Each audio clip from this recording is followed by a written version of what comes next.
Хоризонт.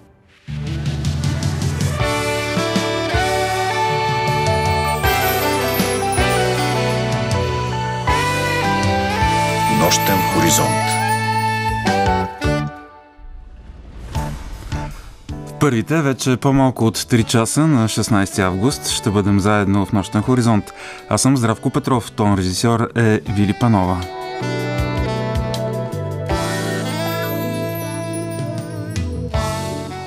Специален гост в Нощен хоризонт е Иво Дуков, музикант, композитор, аранжор, меломан и колекционер на винилови носители.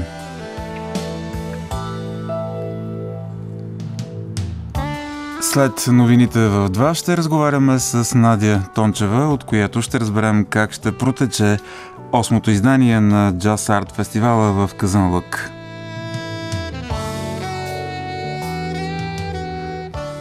Ще чуем и разговора на Даниела Стойнова от Варна с актрисата, драматурга, често и режисьор Здрава Каменова, която разчита на себе си, на семейството си и на малък екип съмишленици, за да прави представленията си.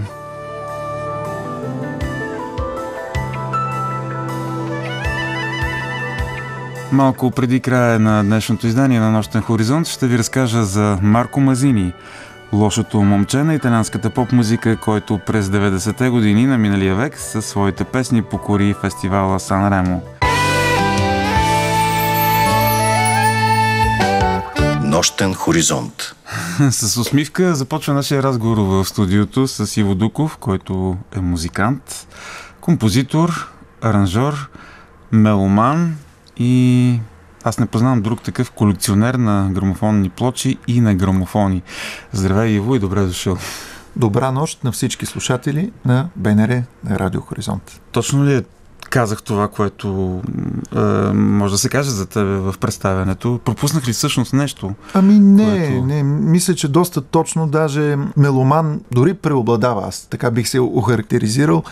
Това с грамофоните от дете, първите ми спомени, на колко години да съм бил, на 3, на 4, на 5 от детската градина. Знаем всички, едно време в детските градини имаше грамофони.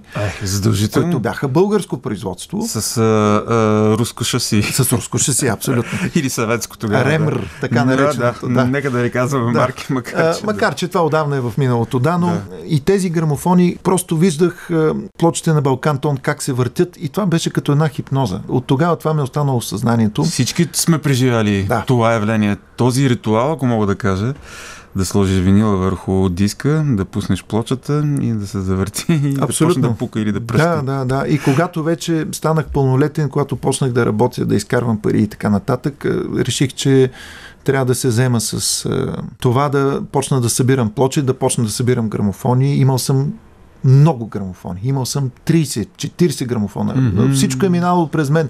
Продавал съм, подарявал съм, заменял съм. В момента имам само 7. Само 7 грамофона имам. Да.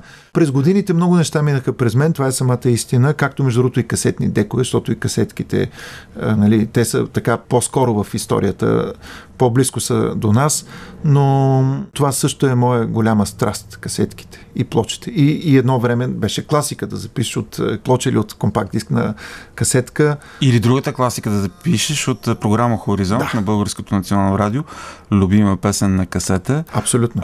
Не знам ти дали си бил изправен в такава ситуация. Върви любимата ти песен и по средата примерно часът е 8:30. Това е класика, абсолютна класика. И песента отива. И за това поръчваш си я сам, обаждаш се и казваш: обажда се Иван Иванов, искам да поздравя моя приятел Петър Петров с песента Еди коя си, и се молиш водещия да не каже нещо, да може да прозвучи, да си я запишеш. Нали? Казахме Националното радио, защото освен всичко онова, което ти сподели, че си харесал, че си събирал грамофонни плочи и грамофони, ти си голям почитател, или нека да използвам тази дума, фен на Българското национално радио, както и аз на времето. Израснал си с програмите на Националното радио, програма Хоризонт. Имаш и любими предавания, дори в предварителния разговор ти сподели за мини предавания, които аз лично пък не си спомням, но... Аз бях голям почитател на различни хумористични предавания, между другото. Като дете, разбира се, политиката не ме интересувала, аз не съм я разбирал Но това, което до ден днешен смея да твърдя е, че в целия радиоефир в България, само в БНР може да се чуе изключително разнообразна музика, изключително качествена музика и изключително как да се изразя, музикантска музика. Тоест не нещо, което е изградено върху един или върху два-три акорда, а нещо, което могат да се чуят легендарни изпълнители, групи, сол музика, R&B музика, класика от 60-те, от 70-те, от 80-те години. И това е така, защото в Националното радио работят професионалисти. Точно така е, абсолютно. И хора с вкус, което не е по-малко важно според мен. Защото ти можеш да си професионалист, обаче ако нямаш вкус... Много важно нещо е това. Така, че и не отношение към музиката. Да, абсолютно. Това увлечение по плочите и по грамофоните ли пък те увлече ти да се занимаваш професионално с музика и твоето образование да премине през музикалното такова? Не знам, може да е свързано по някакъв начин, но аз буквално от дете затварях си очите и се виждах как, примерно съм там на 20 или 30 години или 40, няма значение, как стоя зад синтезатора и свиря. И аз съм на сцената, има публика, тя ме слуша и съм толкова щастлив, че това е било една пророческа мечта, която наистина се е сбъднала. Аз много съм щастлив. Има ли си някакви идоли? Подражава ли си на тях, за да си представя точно това, което сподели преди малко? Идоли, най-ранните ми идоли са били от грамофонните плочи, като някои от тях, които са били чуждестранни изпълнители, аз тогава дори не съм можел да им произнеса имената правилно, но един от най-големите ми идоли тогава беше Васил Найденов и също така Йорданка Христова, която една незабравима нейна малка плоча с две песни. От едната страна е "Не вярвай на сълзите", от другата страна е "Земята ще бъде за всички" на Чучо Валдес. Композиция невероятна.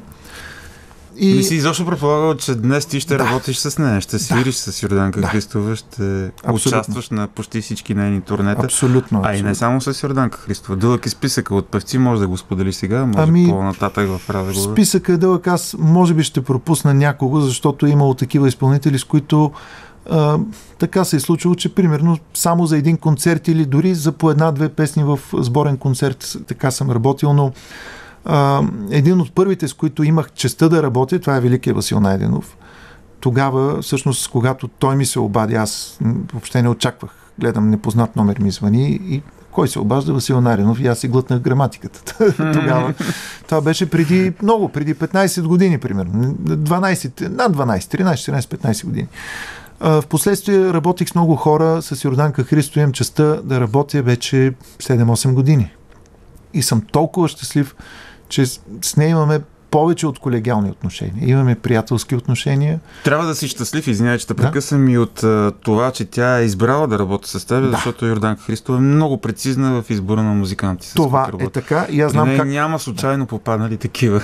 Така и аз знам как протичат репетициите с нея. Там се изисква много и се натъртва на нещата, които трябва да се случат, докато се случат. Така че тя е един перфекционист, абсолютен.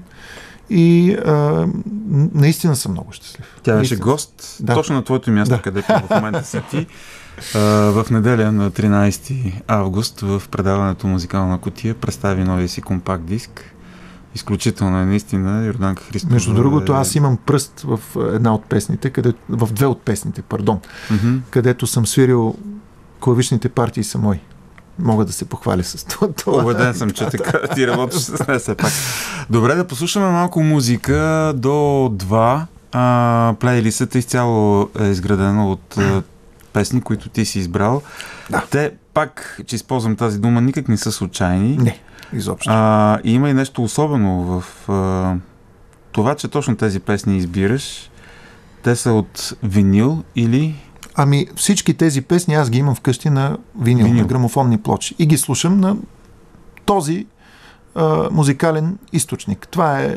Аз много добре знам защо го правиш, но ще има и слушатели, които ще се чуят. Добре да е сега в 21 век да слушаме плоча. Не е много практично, нито пък рационално, но аз мога да знам какво е обяснението, защото съм като теб. Също имам голяма колекция от плочи и хубави грамофони и си пускам плочи в къщи, независимо, че ме разполагам с съвременни звуконосители и възпроизводители. Обясни на слушателите, защо точно от Плоча държиш да чуеш тези песни? Първо, това, което ще каже, много мои приятели, които не вярваха, аз ги каня вкъщи. Те ми идват на гости. Аз казвам сега, виж, тук имам, примерно на Dire Straits, тук имам на Пати Лабел, тук имам на Джон Скофилд, тук имам, различни изпълнители, казвам, ето виж, имам оригинално CD, издадено в Германия и оригинална плоча, издадена в Германия. Избери се, казвам, кое да пуснем заедно, да върви, да го сравним. И ги пускаме. Пускаме едновременно компакт диска, пускаме едновременно грамофона. Показвам, че настройките и на двата източника са нулеви, за еквалайзер говоря. Тоест нямаме добавени високи честоти и ниски, всичко е линейно абсолютно. Пускам ги по едно и също време и с превключвателя просто превключвам от грамофон на CD обратно, при което те казват вау. Ами тя плочата звучи по-добре. Да. Всъщност, защото записът на нея е на друг принцип. Той е на съвсем различен принцип и изцяло механичен принцип при плочата, да. Но като изключим този факт, според мен има някаква необяснима магия в цялата тази работа. Аз поне дори не се опитвам да си обяснявам неща, които ми харесват. Просто им се възхищавам и им се наслаждавам. Всички тези песни, които съм избрала с тази вечер, имам честта да ги имам на грамофонни плочи и цялата романтика, която е в това да си пуснеш една плоча, първо да я намериш. Значи, това не е като в телефона или в компютъра търсачката, пишеш името и излиза. Не, ти я търсиш. Понякога си забравил къде си я сложил, защото примерно аз имам около между 1500 и 2000 плочи в момента в моя хол. Докато я намеря къде е, после аз я вадя. Така, но не приключва всичко. Не приключва всичко. Ако прецени, че тя не е в много добро състояние в момента, аз имам машина за вакуумно почистване. Минаваме там, т.е. почистваме на тази машина, след това я слагам. И трябва да почистя иглата, да сложа игличката от начало или песента, която искам да чуя, или пък ако искам да чуя цялата страна, тя свършва, при което аз трябва да обърна, пак да я почистя с четката и целият този процес за мен е една романтика. Тоест, това е като една прелюдия към слушането на музика, а не просто механично да натиснеш копчето и всичко, което ти поискаш да тръгне. За мен това е част от красотата. Отделно и звукът, който, разбира се, той за мен е несравним. Тоест, плочата, както казва един мой познат, в нея има една мръсотия, което е факт. Нали? Съвсем нормално, бръздит. Да. Че... Не в лошия смисъл мръсотия, а нещо, което по-скоро я доближава до несъвършенството на човека, защото ние хората сме несъвършени. Нали? Тоест, колкото и да сме съвършени, ние не сме машина, където в един компакт диск имаме само единици и нули и така е закодирано и то не се променя. То си стои винаги така. Докато всяко едно възпроизвеждане на грамофонна плоча, то е индивидуално, само за себе си. Винаги може да чуем някой звук повече, нещо да чуем, което преди не сме му обръщали внимание, или пък някоя честота да излезе в добрия смисъл на думата, разбира се. Така че романтика. Надявам се, че и слушателите ще усетят тази романтика. Много се надявам. В първата песен от твоята плейлиста, групата SOS Band. Weekend Girl. Weekend Girl. Точно така. Това е от албума Just the Way You Like It. Той е от 1984 година и това е техният пети пореден албум. Той вече е издаден, когато те са на върха на славата си. И така продължава нашия разговор в студиото с Иво Дуков. Толкова увлекателно говори за грамофони, за плочи, за музика. Следващата песен, която предлагаш на слушателите, е френска. Жо Дасен, класика в френската музика с неговата песен Атуа. Ще чуем, след което ще звучат новините в един и продължаваме с теб до 2. Няколко думи за Жо Дасен и избора ти, именно този изпълнител, да го включиш в плейлист. Изборът ми е свързан с една от плочите, които имам наследство от майка ми и баща ми. Даже аз имам два пъти. Веднъж от майка ми, веднъж от баща ми. Това е грамофонната плоча, която едва ли не всяко домакинство има. И това е музикална стълбица от 78 година. И аз първата, не се и съмнявам. Вътре в тази плоча са само хитове. То просто няма слаба песен. Която и да вземеш, дали Стиви Уондър, дали Смоки, много са. И всъщност това е една от най-мелодичните песни в тази плоча в музикална стълбица.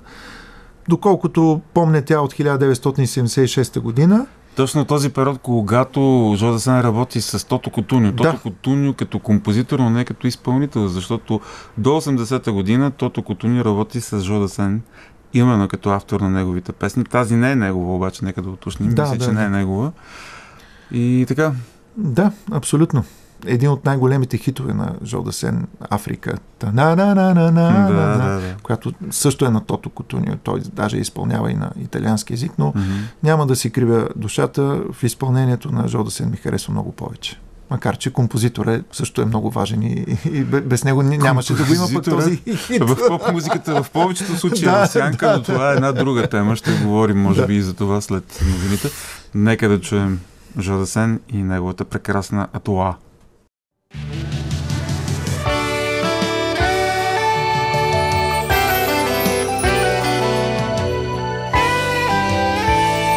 Нощен хоризонт.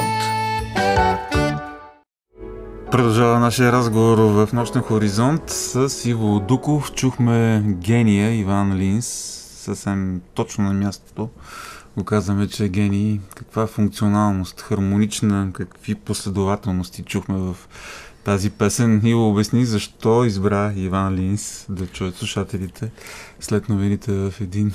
Бразилският джаз по принцип ми е слабост и тази вечер... Не само на теб, аз също умирам за бразилската музика.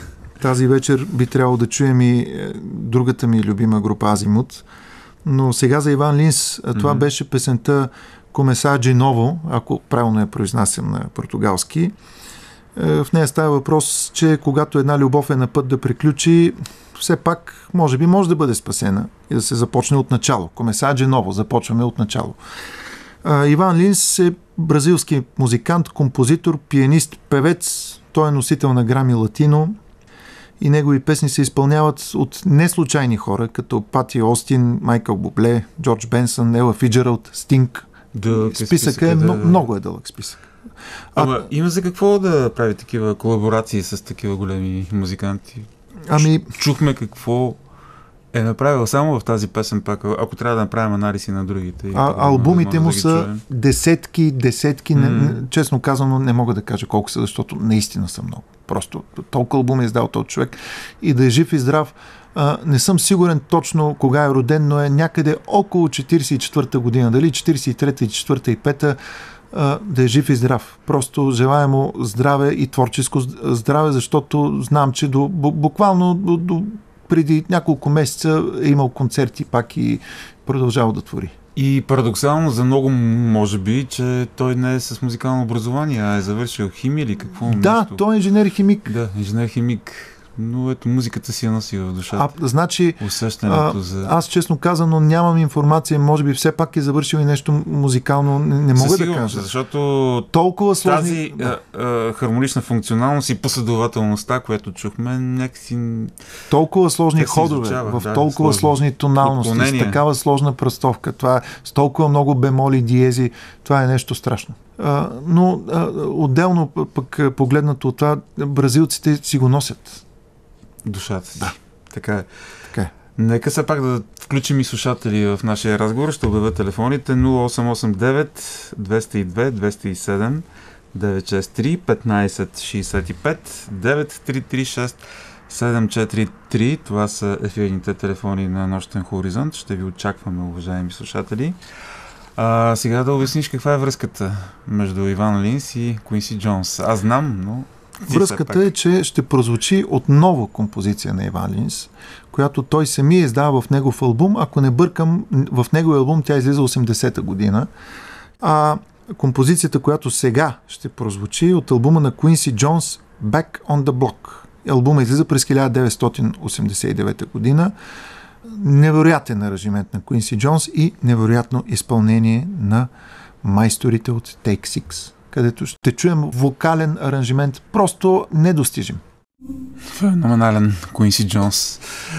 Ще коментираме това изпълнение и това произведение, за да дадем възможност слушателката, която разбираме ни чака да се включи в разговора. 0889 202 207 963 1565 9336 743. Сега казваме добра нощ на кого? Добра нощ. Обаща се Евелина Радойкова и бих искала да поздравя. Не познавам вашия гост, но съм много доволна от предаването. Но искам да поздравя водещия Здравко Петров, който е мой бивш колега, за силното водене на предаванията му, за музиката, за интелигентни хора, които той подбира. Благодаря за хубавите думи.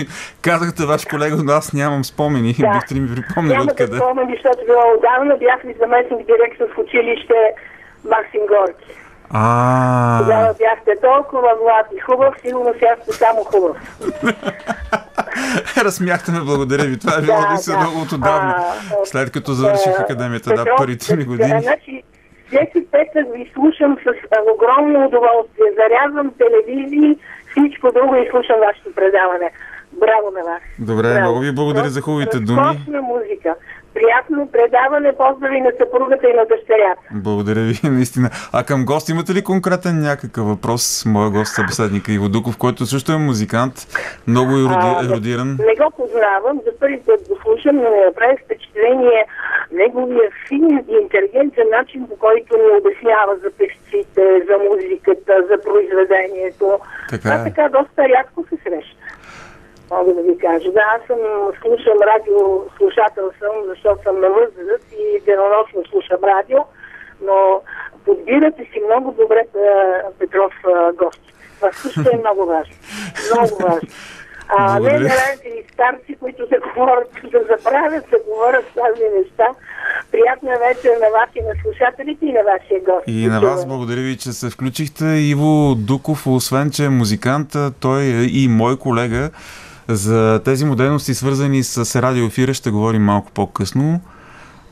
Така че, Иво, нека да следваме някаква така последователност. Щяхме да коментираме това изпълнение на Куинси Джонс. Извинявам се. Да. Още един слушател. Те са с предимство все пак. Добра нощ. Добра нощ, чуваме ли се? Да, много добре. Вие сте? Добър вечер, Здравко. Привет и на специалния събеседник на екипа Димитър Димитров, полски тръмбеш. Митко, да. Приятно ни е. Слушаме те. Много се радвам за поредното хубаво предаване, което правиш и госта, който така наистина интересни неща разказва. Искам да попитам Иво Дуков, има ли плочи, които все още търси и какво липсва в неговата колекция? Доколкото разбирам, от 1000 до 1500 плочи има в своята колекция. И още така искам да след малко да продължим с разсъждение, само да нека първо че отгоре, разбира се. Иво, имаш думата. Имаш ли липсващи плочи, доколкото разбраха, твоята колекция от над 1000 или 2000? Имам. Около 2000 са, може би.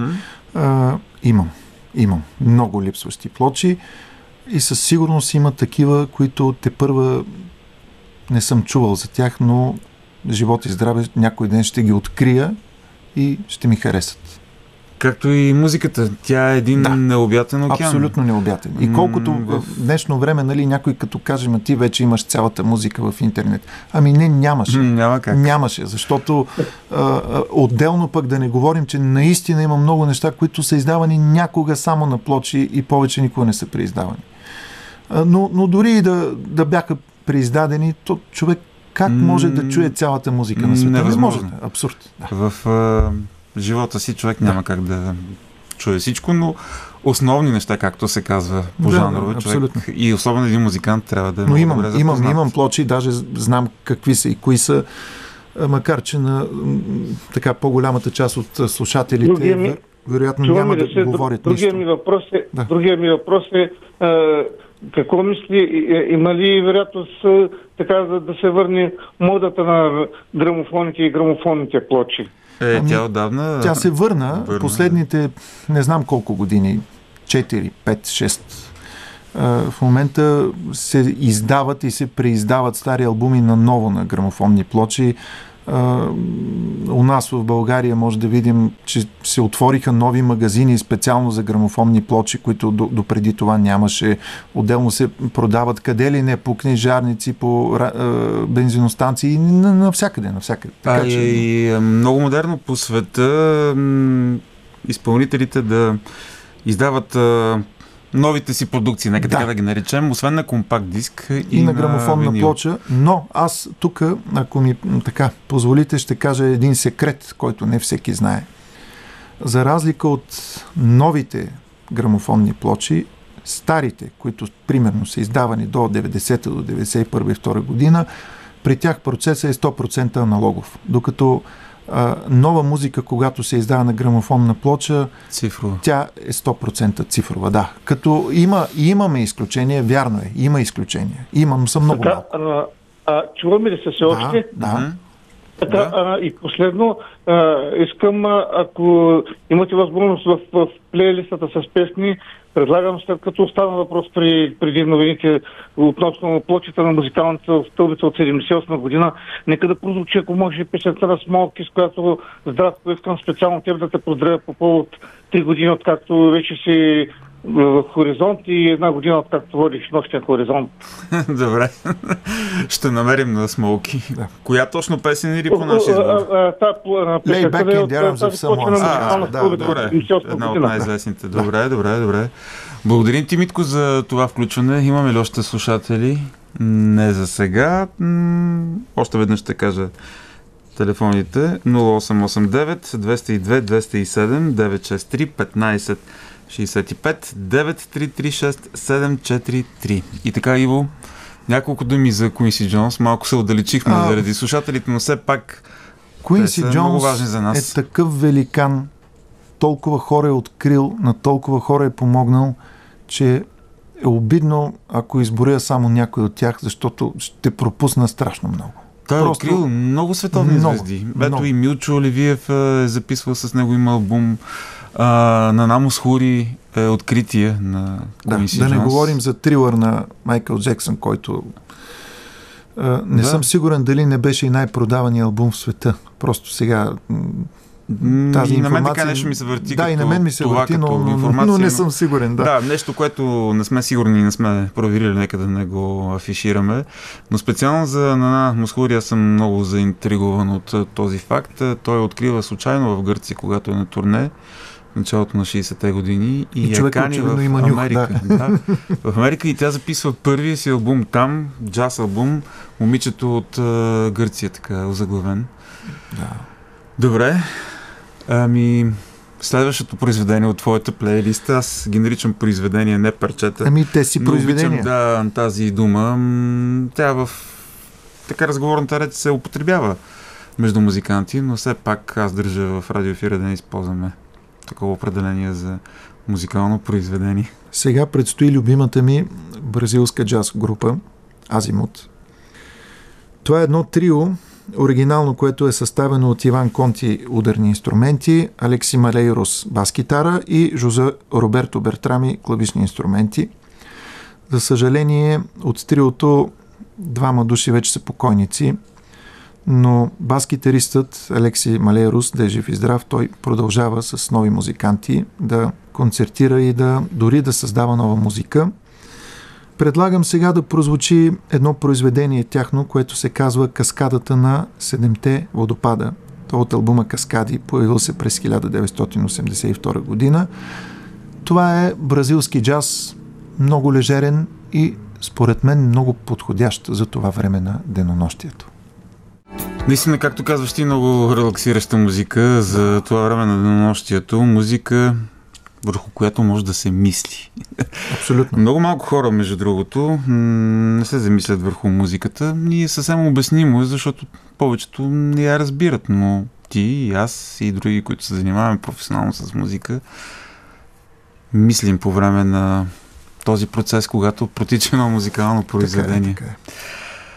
Добре, нещо, което е интересно да знаят слушателите, защото си гост в Нощен хоризонт, че ти си ми бил и колега в Радио Стара Загора. Да. Разкажи ми за този твой период като радиоводещ, как попадна?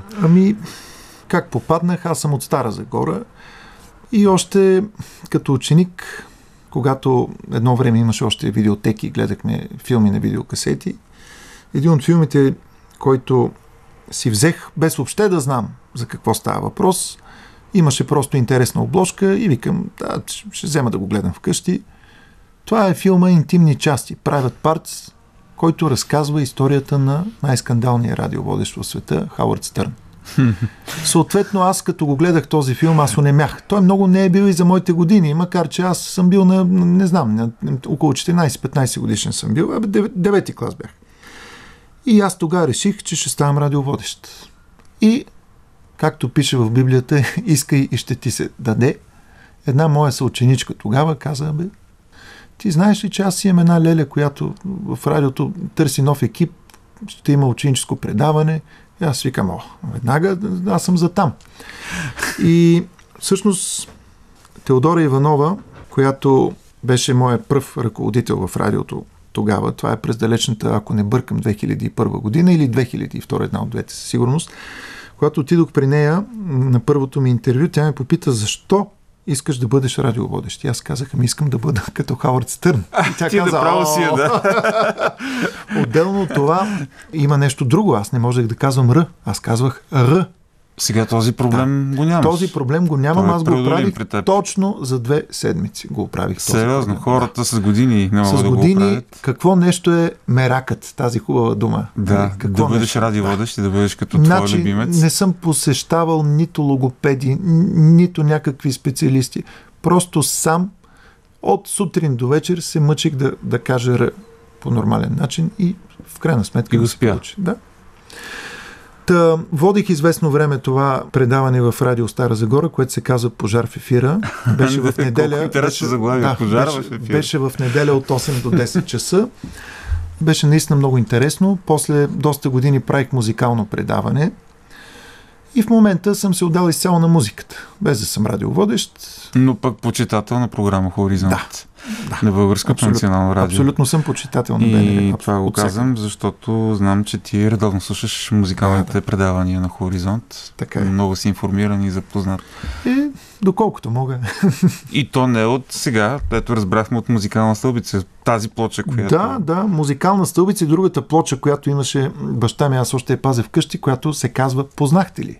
Това е другата сборна плоча, където също е хит до хит. Но и ти, и аз, и всички от моето поколение сме се учили от Националното радио. Да.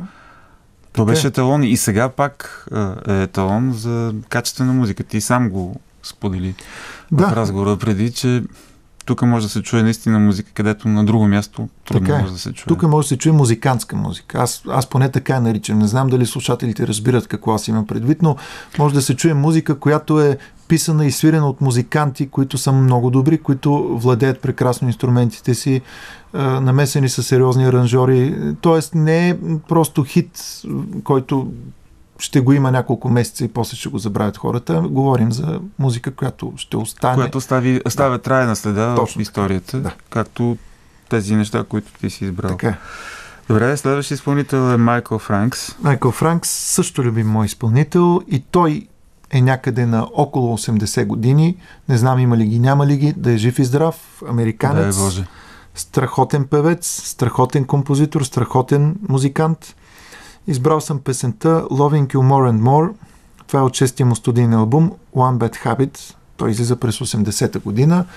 Въобще давам си сметка, че цялата музика, която аз съм избрал за тази вечер е между 70-та и 90-та година. И очевидно това е музиката, която най-много ми харесва на мен.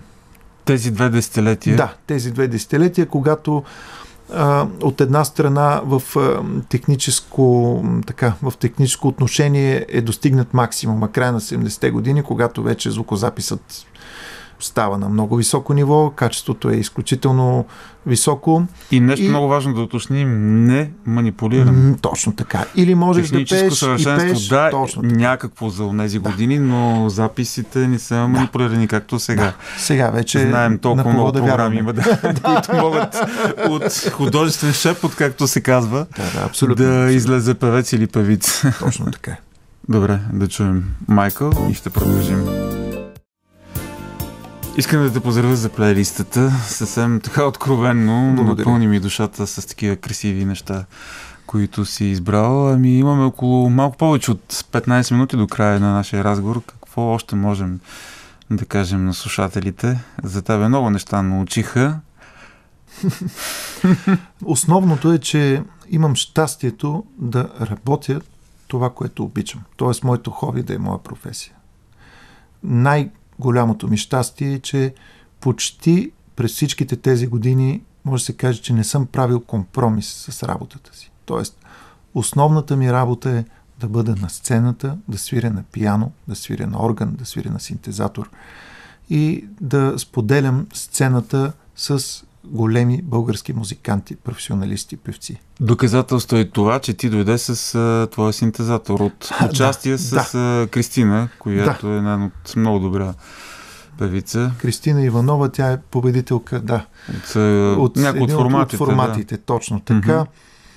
Невероятна певица, Имахме един малък бутиков концерт в едно заведение и така. Буквално свършихме и си тук в студиото на Хоризонт, за което много ти благодаря, че след това тежко участие ти намери сили да дойдеш и да споделиш с слушателите на Нощен хоризонт всичко това, което те чуха преди малко и още малко време остава до края на нашия разговор. Да.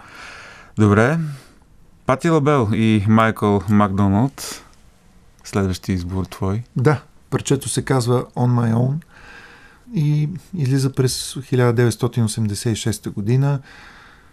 Пак в тези десетилетия любимите се движиш. То присъства в много плейлисти, които включват любими парчета от 80-те години. И не е случайно.